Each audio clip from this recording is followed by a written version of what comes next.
अध्यक्ष गोविंद दोतासा जी, हमारे प्रभारी आदरणीय रंधावा साहब, आपकी लोकप्रिय उम्मीदवार नौका से कांग्रेस की, जिनको सोच समझ के खड़गे साहब ने, सोनिया गांधी जी ने, राहुल गांधी जी ने, सबने मिलके उम्मीदवार बनाया है नौका से।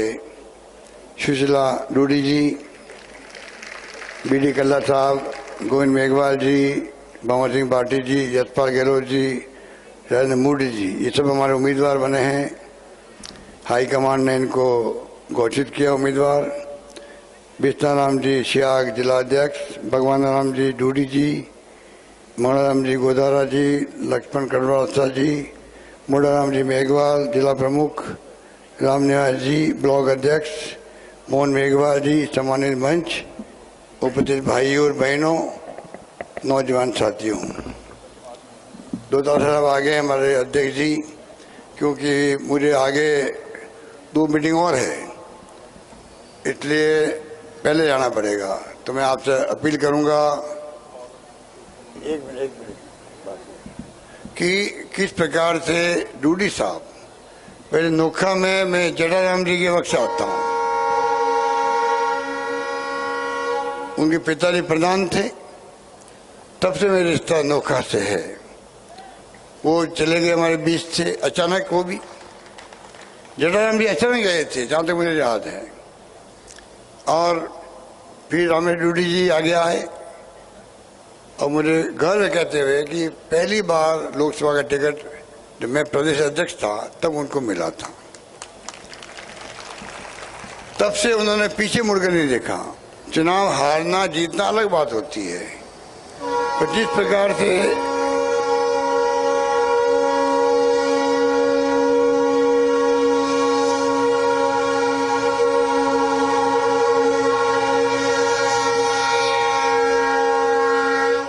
नौखावासियों की सेवा में समर्पित हुए, लगातार उन्होंने अपनी अहम भूमिका निभाई। प्रदेश कांग्रेस का मैं अध्यक्ष था, तब टिकट तो मिला, एमपी बन गए, पर बाद में मैंने देखा जब वो नेता प्रतिपक्ष बने और गोविंद दोतासा जी चीफ विप थे, आपने देखा होगा उस पर भी उन्होंने कोई कसर नहीं छोड़ी।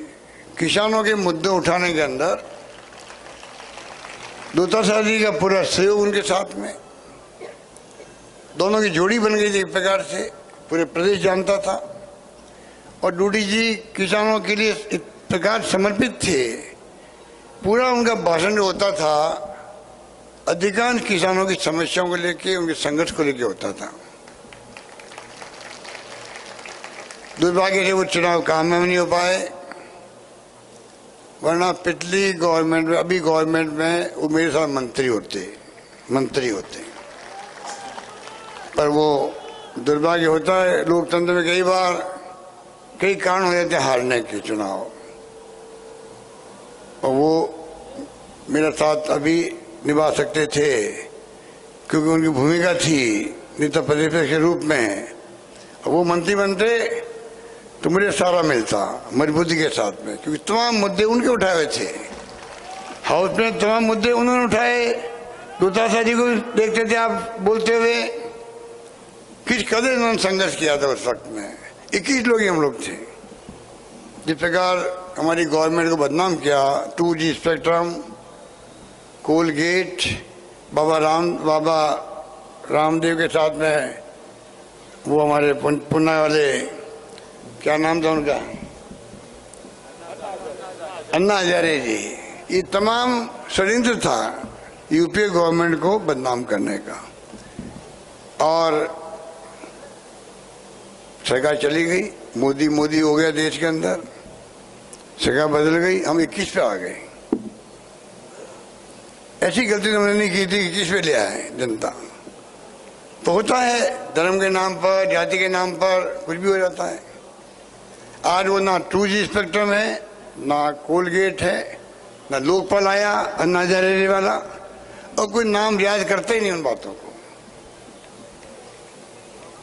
मोदी ने खूब वादे कि काले धन लेके आएंगे, 2 करोड़ लोगों को रोजगार देंगे, 15 लाख में खाते में आ जाएंगे। क्या क्या नहीं कहा, कोई चर्चा नहीं है, वो चैप्टर अलग है।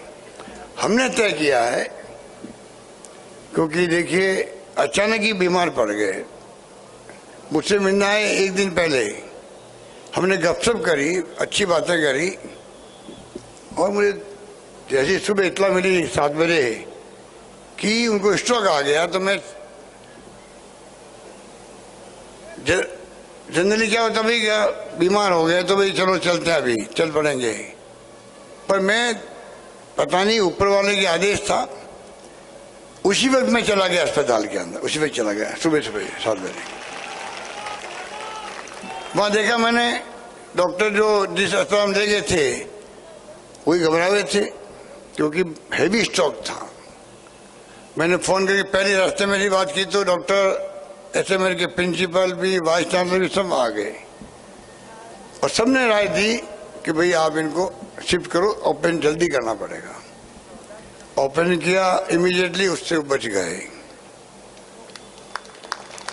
1 घंटे में ऑपरेशन हो गया उनका। आज ही तकलीफ पा रहे हैं, इस बात का दुख तो आप हम सब के जहन में है, उसको अपन शब्दों में व्यक्त नहीं कर सकते, शब्दों में व्यक्त नहीं कर सकते। सुशीला देवी जी, इसीलिए इनको हिम्मत करनी पड़ी है। आप सबका जो स्नेह है, आशीर्वाद है, वो देख करके इन्होंने कहा चलो मैं आगे आती हूँ। वो मना कर सकती थी, पर नहीं, उन्होंने कहा अगर डूडी बीमार है, लोगों की आशाएं अपेक्षाएं उनके प्रति इतनी बन गई है, तो मैं मेरा कर्तव्य समझती हूँ कि मुझे जो अपेक्षा जनता करती है, आशाएं करती है उनसे, उसको मुझे पूरा करना चाहिए, जिससे कि जल्दी ठीक हो। दुआएं उनको लगे, काम ये करेगी, दुआएं डूडी जी को लगेगी जल्दी ठीक होने की, इसलिए आई है मैदान के अंदर।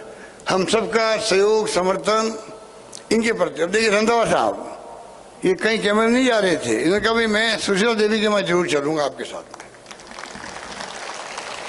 ये होता है, दिल की बात होती है, दिल की बात होती है। इतने मैं कहना चाहूंगा, कम शब्दों में समझ लो, बाकी अभी दोतासा जी बात करेंगे, गोविंद दोतासा जी। वैसे आप देख रहे हो देश में क्या हो रहा है, छापे पड़ रहे हैं ईडी के। तो टीडी दल आता नहीं आता पाकिस्तान से, टीडी दल,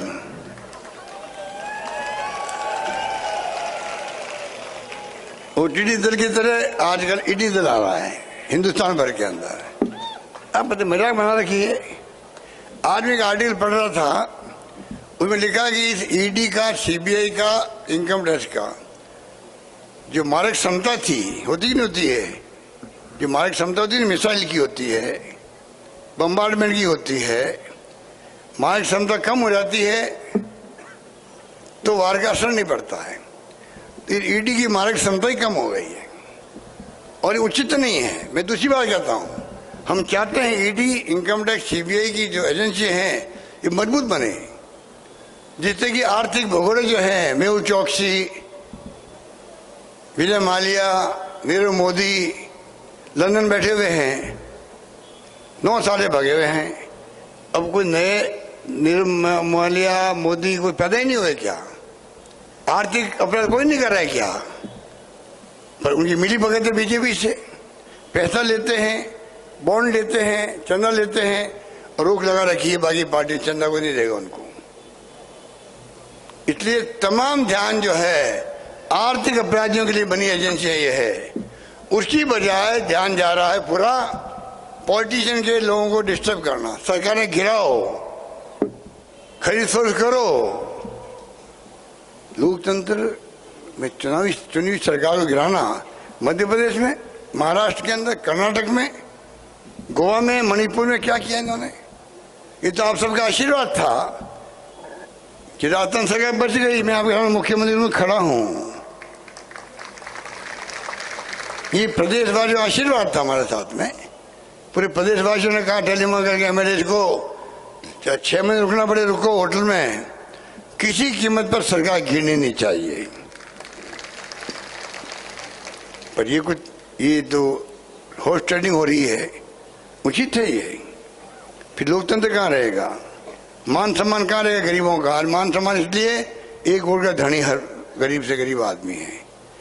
इसलिए मैं कहना चाहूँगा आपको, कहने को बहुत सारी बातें हैं, इनके ऊपर छापा पड़ गया बिना कोई कारण के, कोई केस दर्ज नहीं, कोई एफआईआर नहीं, कुछ भी नहीं है, घर में घुस गए इनके। ये तो प्रदेश कांग्रेस अध्यक्ष है, किसान का बेटा है, अचानक घर में घुस गए।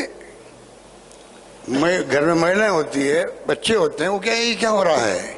कई परिवार के लोग तो बेचारे घबरा जाते हैं, क्या हो रहा है, ये क्यों आए हमारे घर पे?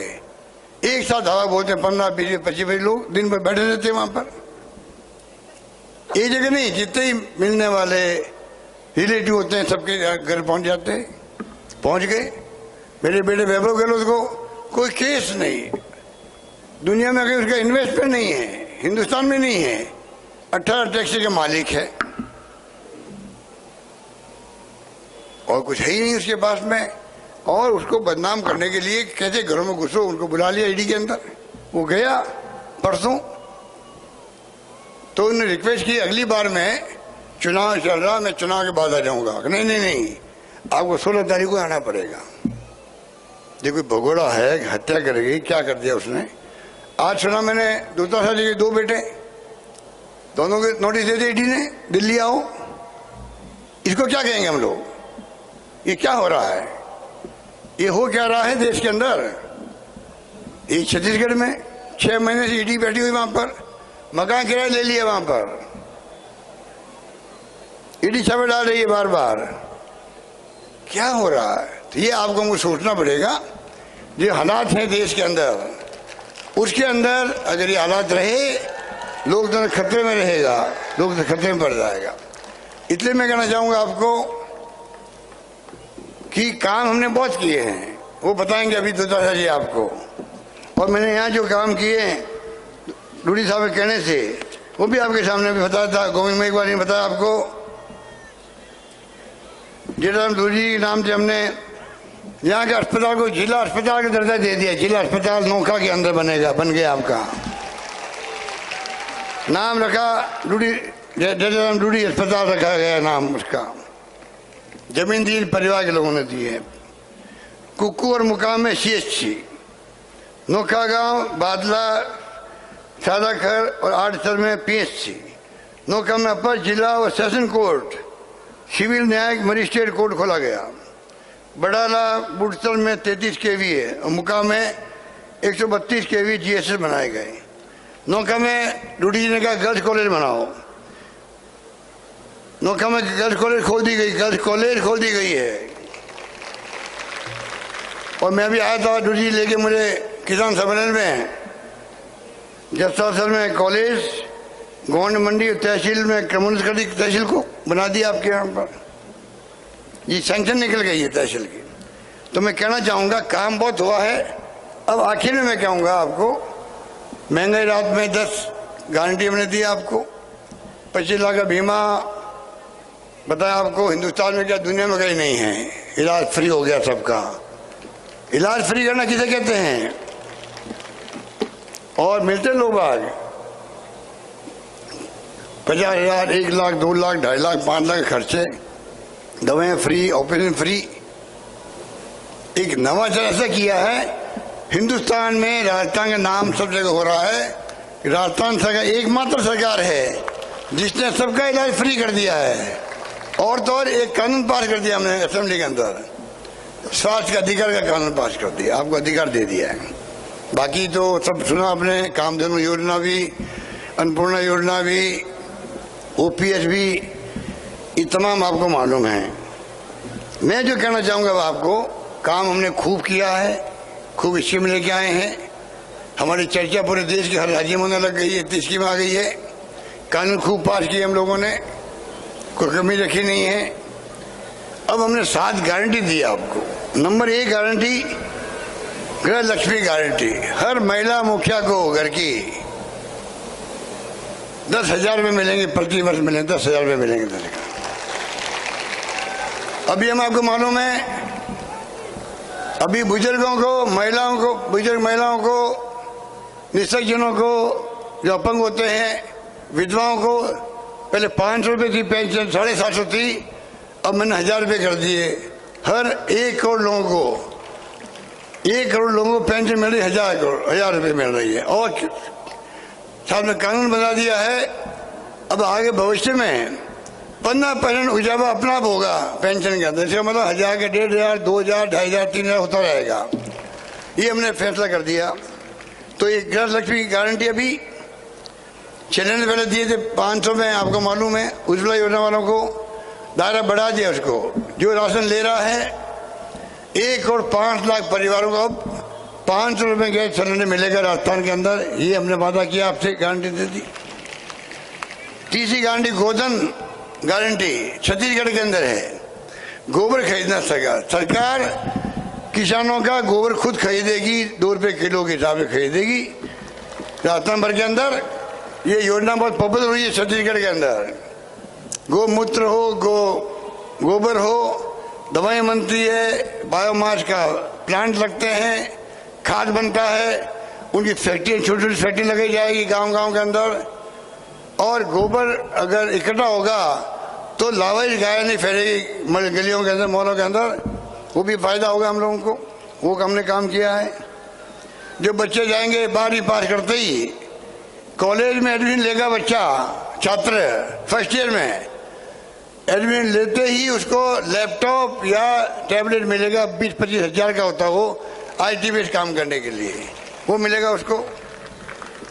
एक गारंटी दी हमने, हमारे शिक्षा मंत्री थे दोतारा जी, इंग्लिश बोलने का प्रयोग किया। आप बताइए, आज हिंदुस्तान में तेल का मर गया है। एकमात्र राजस्थान राज्य है जहाँ अंग्रेजी में पढ़ाई होती है फ्री के अंदर। राजस्थान राज्य में 6 लाख बच्चे पढ़ते हैं, 6 लाख बच्चे। अंग्रेजी के खिलाफ मैं भी था बचपन के अंदर, क्या काम आएगी अंग्रेजी हमारे। आज समय बदल गया। राजीव गांधी लेके आगे कंप्यूटर, IT, ईमेल, इंटरनेट सेवाएं, मोबाइल, कंप्यूटर, अंतर्राष्ट्रीय भाषा है अंग्रेजी आपकी। हमारे बच्चे भी लंदन जाए, अमेरिका जाए, बॉम्बे जाए, दिल्ली जाए, आपके बच्चे, किसानों के बच्चे। गांव-गांव में स्कूल खोल दिए हम लोगों ने। वादा हम कर रहे हैं गारंटी के रूप में, अगली बार सरकार बनाओगे जहां मांगोगे आपको अंग्रेजी स्कूल मिल जाएगी। ये वादा हम करना चाहते हैं आपसे। और कॉलेज भी, कहीं कॉलेज खोलेगी साथ में। एक गारंटी हमने दी है, छठी गारंटी। आपदा आती रहती है, ओलावृष्टि है, बिजली गिर जाती है, अनावृष्टि होती है, तो बहुत ही कम मुआवजा मिलता है सरकारी नॉर्म्स के अनुसार। तो हमने कहा हम बीमा करवाएंगे, 15 लाख तक का मुआवजा किसानों को मिल पाएगा। ये बहुत बड़ी गारंटी हमने दे दी है, किसानों को दे दी है। और एक गारंटी लास्ट में 7वीं गारंटी है OPS की, जो मानवीय दृष्टिकोण से दी हमने अधिकारियों को, कर्मचारियों को दी है। हम गारंटी दे रहे हैं कि सरकार बनने के बाद में हम एक कानून पास करेंगे असेंबली में, OPS का एक्ट बनाएंगे जिसे कोई सरकार को खत्म नहीं कर पाएगी। ये गारंटी हम देने जा रहे हैं। यहाँ पर सरकारी कर्मचारी जानते हैं, उनका भी स्वास्थ्य का बीमा अलग किया हम लोगों ने RGHS से, तो कोई कमी रखी नहीं हम लोगों ने। आपसे मेरा निवेदन यही है, कृपा करके, रंधावा साहब ने बहुत सुंदर शब्दों में आपसे अपील करी है, बड़ी मार्मिक अपील करी है। हम सब अपील करने आए हैं। पिछली बार जो गलती कर दी आपने ड्यूटी साहब वाली, किसी ने कहा कि आप गोद ले लीजिए नौका को। अगर सुशीला बहन के लिए हम आए हैं तो गोद तो सती ने ले लिया, इसका आप नौकों को ले लिया आप। और ये मैं आपको एक और गारंटी दे रहा हूं, पिछली बार वाली गलती करना मत। आप सुशीला जी को जिताओ, जो सुशीला मांगेगी मुझसे, ये मांगते में थक जाएगी।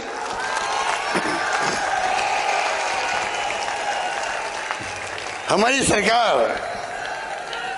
सरकार, जैसे मैंने इस बार भी कहा था, MLA मांगते थक जाओगे और मैं देते नहीं थकूंगा। इसी प्रकार की मैं गारंटी दे रहा हूं कि सुशीला जी मांगते थक जाएगी विकास के कामों को लेके। हमारी सरकार बनेगी, वो देते नहीं थकेगी। ये मैं वादा करना चाहता हूँ आपसे। यही बात करता हुआ मैं माफी चाहूंगा। मैं पहले जा रहा हूँ। दोतारा जी आपको अपनी बात कहेंगे, आराम से सुनिएगा। बहुत ही शानदार वो वक्ता है, अच्छा बोलते हैं, अच्छे विचार हैं, किसानों के लिए जान लगाने वाले व्यक्ति हैं। काले कानून बने थे तब भी संघ इन्होंने किया था, कोई कमी नहीं रख रहे हैं। यही बात करते हमारी बात समाप्त करता हूँ। धन्यवाद। जय हिंद। धन्यवाद।